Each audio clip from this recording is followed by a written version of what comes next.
Hello दोस्तों, स्वागत है आपका मेरे YouTube channel learn English with Nazma पर। और आज मैं फिर हाज़िर हूँ आपके साथ एक नई स्टोरी लेकर।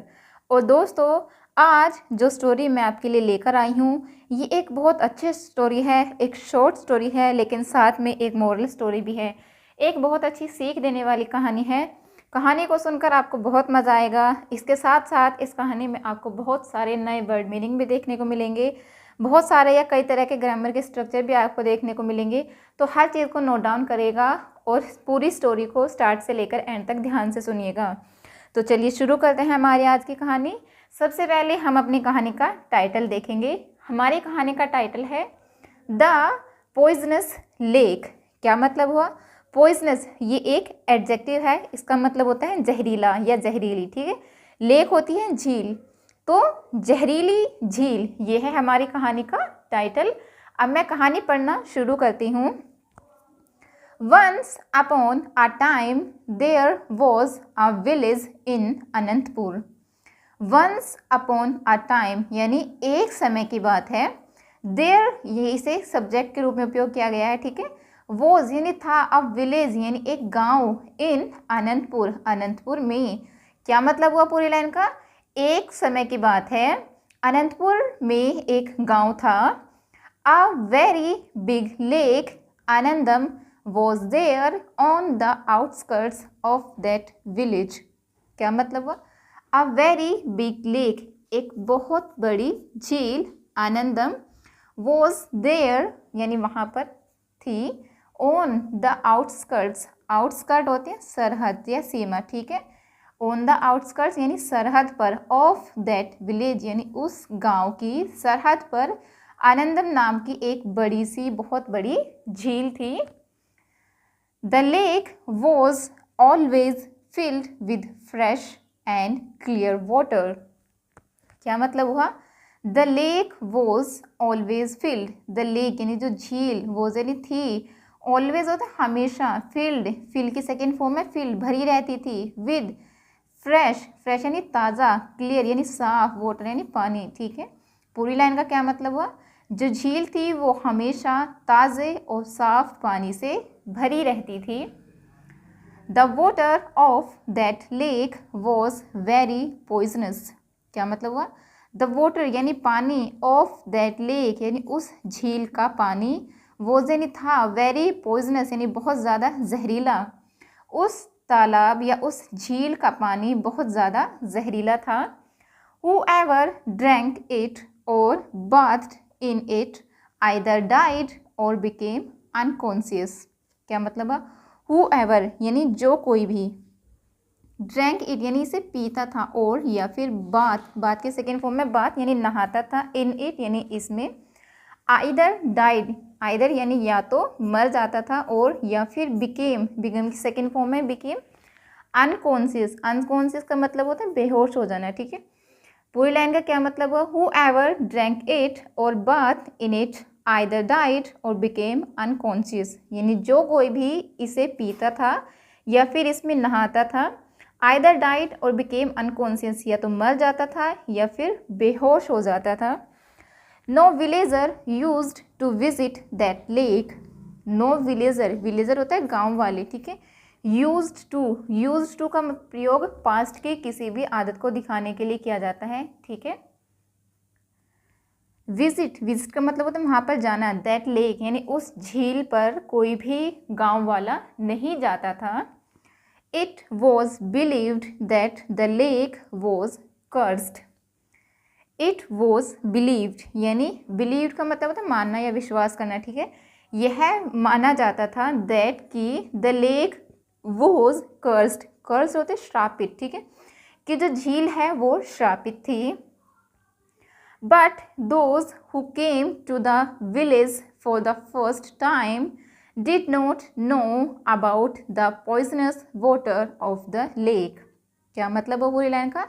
बट लेकिन, दोज यानी जो, यानी वे, ये दैट का प्लूरल है। ठीक है, दोज, हु ये एक रिलेटिव प्रोनाउन है। ठीक है, यानी वे जो कि केम, कम के सेकेंड फॉर्म में यानी आते थे, टू द विलेज गांव में, फॉर द फर्स्ट टाइम यानी पहली बार, डिड नॉट नो, वे नहीं जानते थे, अबाउट के बारे में, द पॉइजनस वाटर यानी जहरीले पानी के बारे में, ऑफ द लेक झील के। क्या मतलब है पूरी लाइन का? लेकिन जो भी यानी जो गांव में पहली बार आते थे वे झील के उस जहरीले पानी के बारे में नहीं जानते थे। If they touched the water they fell seriously ill. If यानी यदि, दे यानी वे, टच की सेकेंड फॉर्म है टच। टच का मतलब होता है छूना, ठीक है।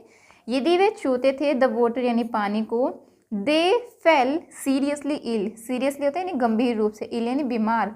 अगर वे पानी को छूते थे तो वे गंभीर रूप से बीमार पड़ जाते थे।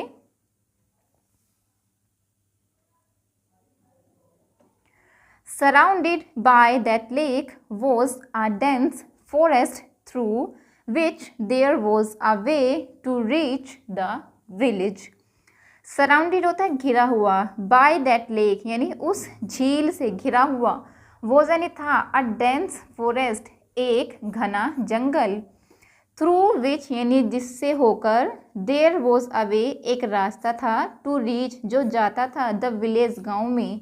क्या मतलब हुआ कि उस झील से घिरा हुआ एक घना जंगल था जिससे होकर गांव के लिए एक रास्ता जाता था।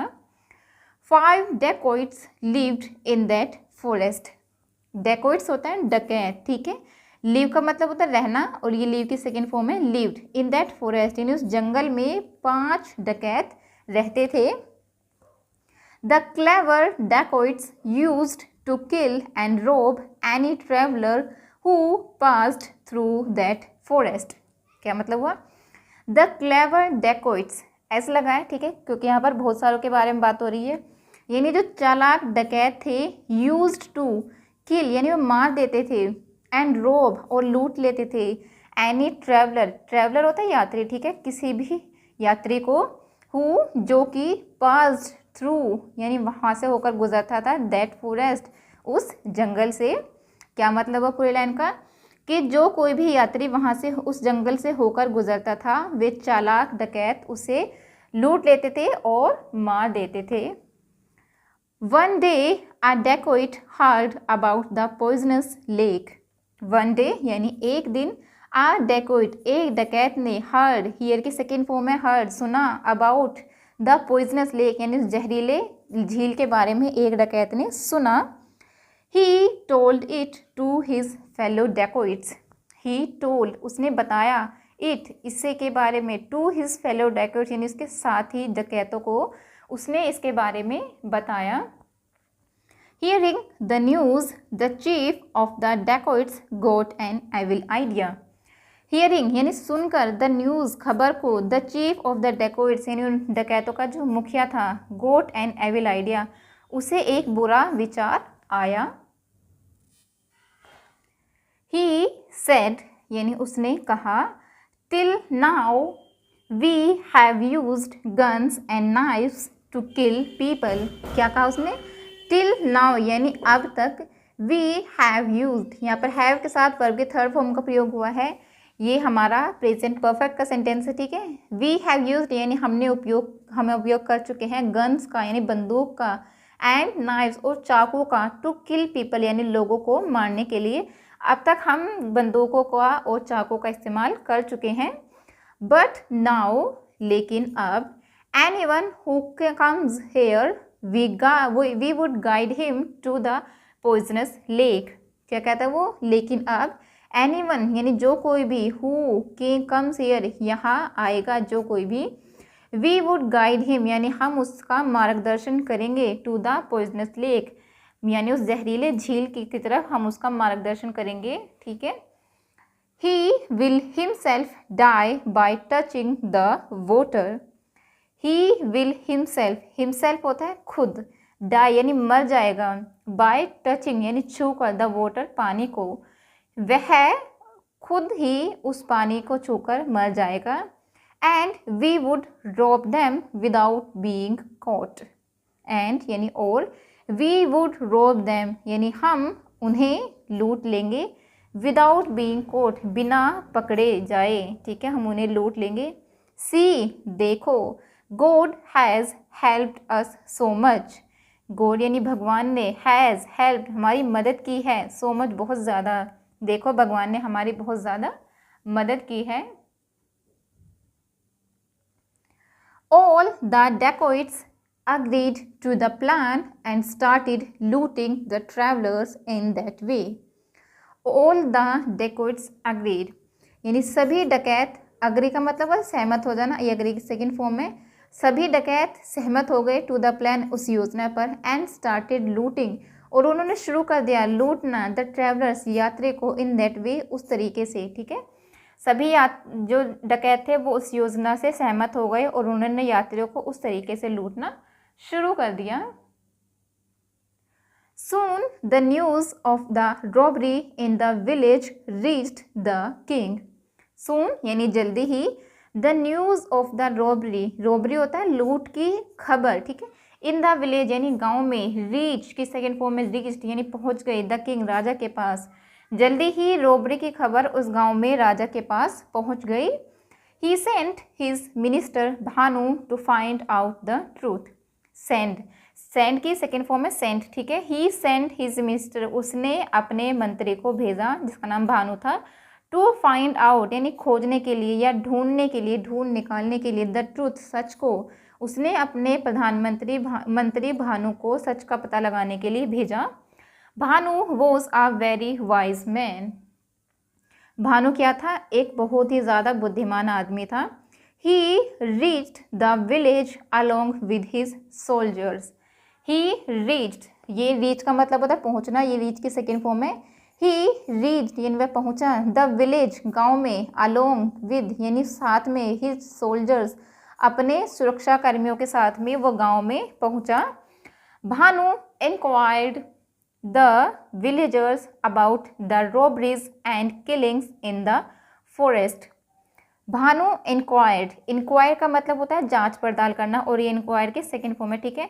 भानु इंक्वायर्ड, भानु ने जो जांच पड़ताल की, द विलेजर्स गांव वालों से, अबाउट द रॉबरीज यानी उन लूटों के बारे में, एंड किलिंग्स और हत्याओं के बारे में, इन द फॉरेस्ट यानी जंगल में जो लूट हो रही थी और जो हत्याएं हो रही थी उसके बारे में भानु ने गांव वालों से जांच पड़ताल की, पूछताछ की। We did not rob and kill anybody, we do not know anything, क्या मतलब हुआ, वी डिड नॉट रॉब, ये हमारा सिंपल पास्ट का नेगेटिव सेंटेंस है, ठीक है, जिसमें हमने डिड नॉट प्लस वर्ब की फर्स्ट फॉर्म का प्रयोग किया है। वी डिड नॉट रॉब यानी हमने नहीं लूटा, एंड किल एनीबडी और किसी को भी नहीं मारा और ना ही हमने किसी को लूटा है। We do not know anything यानी हम कुछ भी नहीं जानते। रिप्लाइड द विलेजर्स यानी गांव वालों ने उत्तर दिया।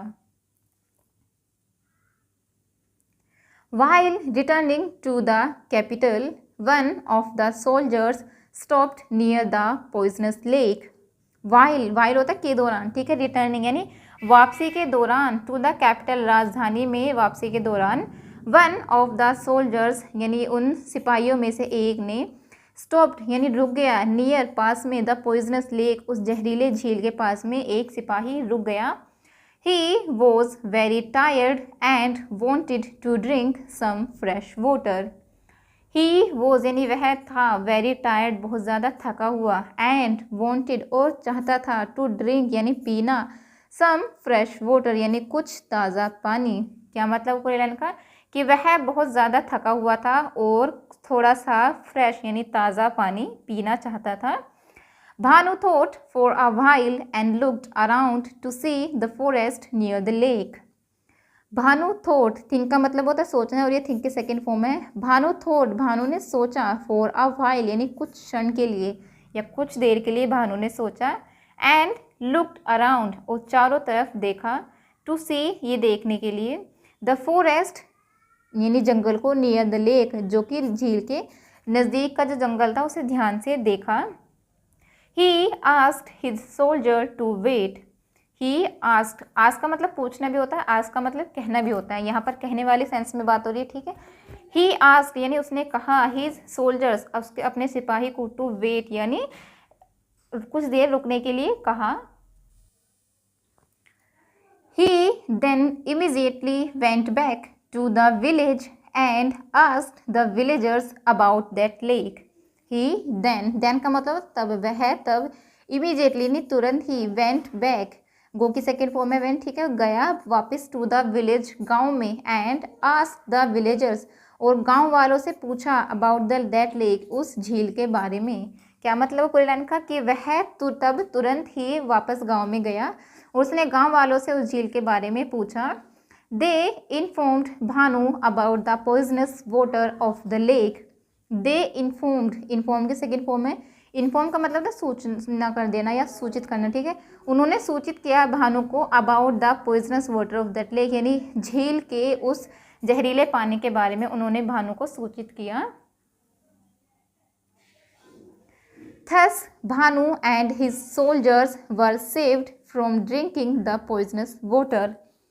Thus का मतलब होता है इस प्रकार, Bhanu and his soldiers, Bhanu और उसके सिपाही were saved यानी बच गए, from drinking पीने से, the poisonous water यानी जहरीला पानी पीने से भानु और उसके सिपाही बच गए।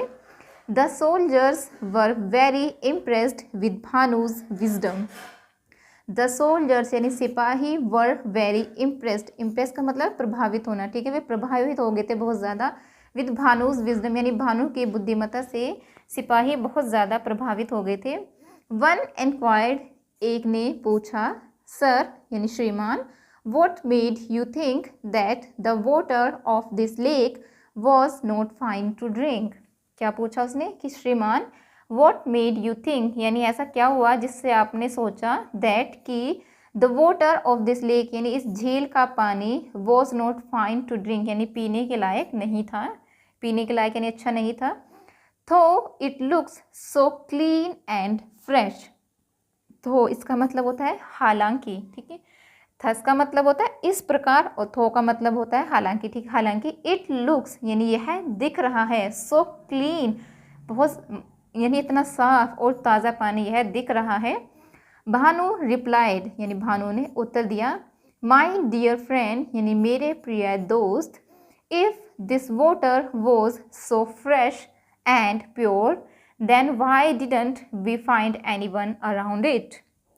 क्या कहा उसने कि मेरे प्रिय दोस्त, इफ़ यानी यदि, this water was so fresh and pure, ये इफ़ यदि, दिस वाटर यानी यह पानी था इतना ज़्यादा ताज़ा और फ्रेश, ठीक है, फ्रेश और प्योर था, देन तब वाई डिडंट वी फाइंड हमें क्यों नहीं मिला एनीवन कोई भी अराउंड इट इसके आसपास, अगर ये पानी इतना ही ताज़ा और साफ है तो हमें इसके आसपास कोई क्यों नहीं मिला। I had understood that some dacoits were asking the new visitors to drink water from the poisonous lake. I had understood ये हमारा पास्ट परफेक्ट का सेंटेंस है जिसमें हैड के साथ वर्ब के थर्ड फॉर्म का प्रयोग हुआ है। आई हैड अंडरस्टूड यानी मैं समझ चुका था दैट कि सम dacoits यानी कुछ डाकू वर आस्किंग कह रहे थे द न्यू विजिटर्स यानी जो नए यात्री थे जो आने वाले थे, ठीक है, टू ड्रिंक पीने के लिए, वाटर पानी, फ्रॉम द पॉइजनस लेक जहरीली झील से, ठीक है। क्या मतलब है पूरी लाइन का, भानु कहता है कि मैं समझ चुका था कि कुछ डाकू जो हैं वो नए यात्रियों को जहरीली झील से पानी पीने के लिए कह रहे थे। Once they became unconscious the dacoits robbed all their money। क्या मतलब हुआ, वंस यानी एक बार, दे बिकेम वे हो जाते, अनकॉन्शियस बेहोश, जब वे बेहोश हो जाते एक बार, द dacoits robbed जो डाकू थे वो लूट लेते, ऑल देयर मनी उनका सारा पैसा लूट लेते। Bhanu went back and informed the king, go की सेकेंड फॉर्म है वेंट, ठीक है, भानु वापस गया, एंड इन्फॉर्म द किंग और राजा को सूचित किया। The king ordered to build a wall around the lake so that no human and animal could go near it. क्या मतलब हुआ, द किंग ऑर्डर्ड यानी राजा ने आदेश दिया, टू बिल्ड बनाने का, अ वॉल एक दीवार, अराउंड चारों तरफ, द लेक उस झील के, सो दैट ताकि, नो ह्यूमन या कोई भी आदमी, एंड एनिमल और जानवर, कुड गो नियर इट इसके नज़दीक जा सके। क्या मतलब वो पूरी लाइन का, राजा ने आदेश दिया उस झील के चारों तरफ एक दीवार बनाने के लिए ताकि कोई भी आदमी और जानवर उसके नज़दीक ना जा सके। मोरल देख लेते हैं इस कहानी का साथ साथ। We must think twice before we act. Must का मतलब होता है अवश्य ही, हमें अवश्य ही कोई भी काम करने से पहले 2 बार सोच लेना चाहिए, ठीक है। ये थी हमारी आज की कहानी। मैं उम्मीद करती हूँ आपको हमारी आज की कहानी अच्छी लगी होगी। अगर आप किसी भी तरह का कोई सवाल पूछना चाहते हैं, कोई सजेशन देना चाहते हैं, तो आप कमेंट के माध्यम से हमें बता सकते हैं। अगर आपको मेरा ट्रांसलेशन करने का प्रयास अच्छा लगा हो तो प्लीज़ वीडियो को लाइक करें, शेयर करें एंड चैनल को सब्सक्राइब ज़रूर करें। Thanks for watching.